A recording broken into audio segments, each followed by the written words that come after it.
Track lovers, Namrata of wholesome Mantra में आपका स्वागत है। अभी हम खड़े हैं शिवाजी महाराज स्टैचू एट भोर।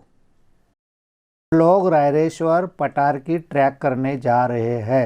हमारे साथ में है नम्रता चौगले, प्रफुल्ल देशमुख, नारायण चौगले,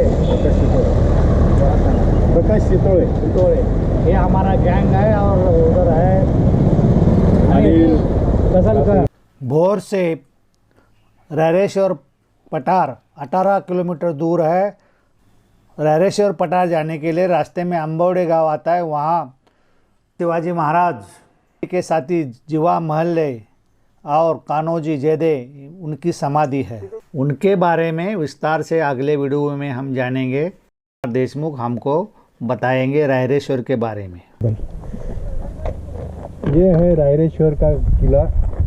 वहाँ पे जो मंदिर है, वहाँ पे शिवाजी महाराज ने पहले बार स्वराज की शपथ ली थी कि मैं स्वराज स्थापन करके ही रहूँगा, और उन्होंने वैसे ही किया। और उसका ही हम लोग ट्रैक कर रहे हैं। और ये भी कहते हैं कि उन्होंने अपनी छोटी उंगली काट के शिवलिंग के ऊपर खून का अभिषेक किया था।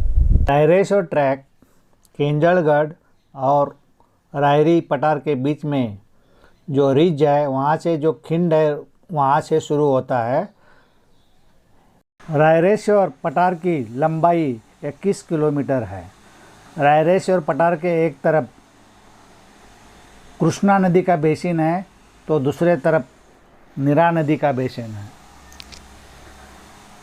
रायरेश्वर प्लाटू की जो रिज है, उसके पूर्व में वो 4 किलोमीटर और पश्चिम में 17 किलोमीटर फैला है। अभी हम लोग रायरेश्वर प्लाटू के ऊपर जा रहे हैं, रायरेश्वर मंदिर की तरफ। ये फाइनल क्लाइंब के लिए स्टेप बने हैं, ऊपर सीढ़ियाँ बनी हुई है। प्लाटू बहुत बड़ा है, 21 किलोमीटर तो लंबाई है इसकी। देखते हैं ऊपर जाके हमको क्या क्या देखने को मिलता है।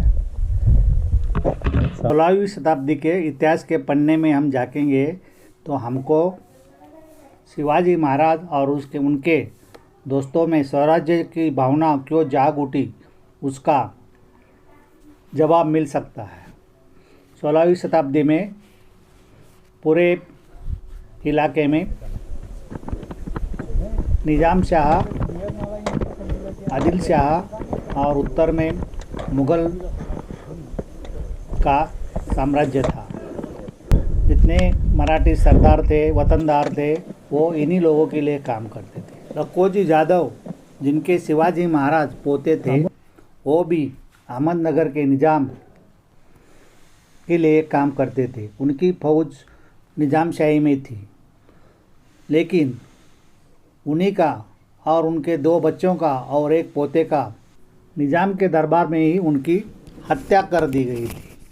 उसके बाद नगर के निजामशाही का अस्त हो गया, लेकिन शिवाजी महाराज, कान्होजी जेदे और दूसरे मराठी सरदारों को बहुत तकलीफ़ झेलनी पड़ी।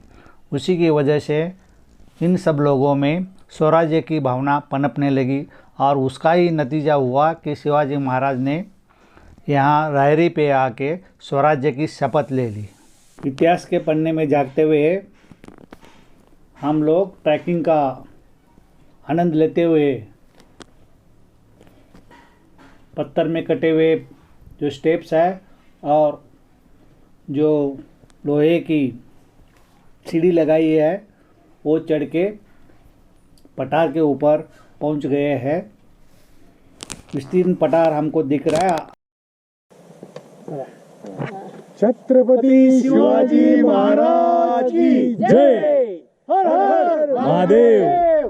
स्वराज्य की शपथ लेते हैं। थोड़े आगे आते हम लोग पहुंचे हैं गोमुख लेक। गोमुख लेक यहाँ का प्रसिद्ध लेक है। यहाँ का पानी बहुत ही शुद्ध था, जो हमने पी लिया है। कोई भी किले का जो आत्मा होता है वो वहाँ का पानी है, और आज तक हमने जितने भी किले देखे वहाँ पानी की कोई कमी नहीं दिखी। रायरेश्वर मंदिर के जो पुजारी है वो जंगम है। यहाँ जंगम के कम से कम 500 लोग रहते हैं, और भी जाति के लोग यहाँ रहते हैं, और उन सब के पानी का जो भी ज़रूरत है, ये पठार के ऊपर और भी बहुत सारे पानी के स्तोत्र है। हम लोग पहुँचे हैं रायरेश्वर मंदिर, उसी के बगल में जनाई माता का मंदिर है, स्कूल है। और ये जो लड़का है अर्जुन जंगम, उन्होंने हमारी बहुत मदद की। उसने हमको बहुत हम अभी पहुंचे हैं रायरेश्वर मंदिर, जहां शिवाजी महाराज ने 16वें साल में स्वराज्य बनाने की शपथ ली थी। यही प्रसिद्ध मंदिर है, पहाड़ के ऊपर है, जो रायरेश्वर प्लाटू बोलते हैं इसको। और उनके साथीदार थे उनके साथ में, जैसे कि तानाजी मालुसरे, केसाजी कंग, जेदे, बाजी पासलकर असे होते। दादाजी प्रभु, हंजी काक, सूर्याजी काकड़े, चिमना जी और बालाजी नरहेकर, इन सब का स्वराज्य स्थापन करने में बहुत ही योगदान रहा। वो तो आपने पढ़ाई होगा। रायरेश्वर महादेव मंदिर जो काले पत्थर से बना हुआ है, अभी भी 500 साल के बाद में वहाँ मराठियों की गाथा बताते हुए खड़ा है। मंदिर के अंदर सामने ही नंदी, 3 नंदी दिख रहे हैं जो बहुत पुराने हैं, पूरे उसको इरोजन हो गया उनका। अंदर जाएंगे तो वहाँ और भी मुखवटे रखे हुए हैं, जो मूर्ति रखे हुए हैं। अंदर शिवलिंग है जो अभी नया है, उधर पुराना शिवलिंग बाहर रखा हुआ है। हम बाहर आके देखेंगे तो आप देख सकते हैं उसको। अर्जुन जंगम तो जो लड़का था वो, उसने स्कूल से चाबी लेके आ गया, उसके वजह से हम लोग अंदर जाके भगवान रायरेश्वर महादेव का दर्शन ले सके। मंदिर के अंदर ही एक तेल चित्र लगा हुआ है बड़ा, उसके ऊपर शिवाजी महाराज के जो भी साथी थे, मावले थे, उनके साथ में शपथ लेते हुए एक तेल चित्र बना हुआ है। उसी के बगल में ढाल और तलवार लड़ाई में इस्तेमाल करते थे, वो भी वहाँ दीवार पे लगी हुई है। मंदिर की आज की स्थिति बहुत ही ख़राब है। मंदिर का जीर्णोद्धार करना ज़रूरी है, क्योंकि मंदिर बहुत ही ख़राब स्थिति में अभी है। उसके ऊपर के टिन के जो कवर है वो पूरे गल चुके हैं। आता सुरू कर। हां, माझं नाव अर्जुन शंकर. हे इथे शिवाजी महाराजांनी शपथ घेतलेली काय शपथ घेतली होती? स्वराज्य स्थापनेची. कुठलं मंदिर आहे? हे रायरेश्वर मंदिर आहे. इथे शिवाजी महाराजांनी हे स्वराज्य स्थापनेची प्रतिज्ञा घेतली होती. थर्ड गाय बसायचं, पहिली पिंड होती, पण आता ही थर्ड गाय. कारण तिथे दुसरी पिंड ठेवली ना. अच्छा, ही मृत्यू झालेली आहे. रायरेश्वर महादेव के दर्शन लेने के बाद में चलो देखते हैं रायरी पठार के हमको और क्या मिलता है। ये पुल बना हुआ है,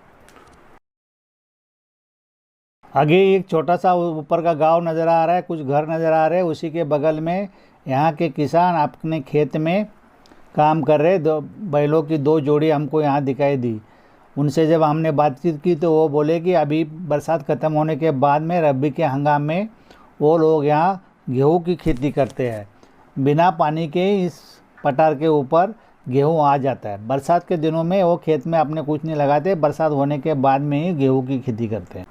हम लोग रायरेश्वर गांव से होके आगे जा रहे हैं। 1-1.5 किलोमीटर दूर जाने के बाद में हमको मालूम पड़ा है कि इस जगह पे जो मिट्टी है वो 7 कलर की मिट्टी एक ही जगह पे दिखाई देती है। वही हम लोग देखने के लिए जा रहे हैं। यहाँ का ये और एक आकर्षण है, रायरेश्वर प्लाटू में 7 कलर की मिट्टी दिखाई देती है। हमारे साथ में जंगम गाइड है, वो यहाँ मिट्टी इकट्ठा कर रहा है और उसके बाद में हम देखेंगे कि कौन कौन से कलर उसमें है। इसीलिए ही बोलते हैं कि सह्याद्री में हर पत्थर बोलता है। हर जगह में हम जाते हैं तो कुछ न कुछ तो नया हमको मिलता ही है। यहाँ ही देखो, अभी ये 7 रंग की मिट्टी। पहिल्या रायरेश्वर किल्ल्यावर तुम्ही आल्याच्या नंतर तुम्हाला एका एवढ्या एरियामध्ये तुम्हाला 7 कलर असे डिस्टिंग्विश होणारे 7 कलर भेटतात आणि याचे पण खूप वेगवेगळे शेड्स आहेत, तुम्ही बघितले असतील आता. हा एकाच एवढ्या एरियामध्ये फक्त भेटतात. 7 रंग की मिट्टी देखते हुए और भी जान लेते हैं। हमको रायरी पठार से एक तरफ धोम डैम दिखाई, उसका बैक वाटर दिखाई देता है, दूसरे तरफ निराब देवगढ़ डैम का बैक वाटर दिखाई देता है। ऊपर से देखेंगे तो हम लोग रोहिड़ा, पांडवगढ़ कमलगढ़, महाबलेश्वर, रायगढ़, राजगढ़, तोरना, पुरंदर देख सकते हैं। रायरी प्लाटू के पश्चिम टोक पे एक झील है और वहाँ एक खिंड भी है, मंदिर है, उसी को असवल खिंड बोलते हैं। वहाँ मंदिर की पूजा करने के लिए साल में एक बार यहाँ के लोग वहाँ चले जाते हैं। शाम होने को आई है, किसान लोग अपने बैल और गाय लेके वापस आ रहे हैं। हमारे 4-5 घंटे यहाँ गुजर गए, बहुत अच्छी ट्रैक थी। आप भी ज़रूर ट्रैक कीजिए। अभी अंधेरा हो गया, सामने देखो केंजलगढ़ दिख रहा है।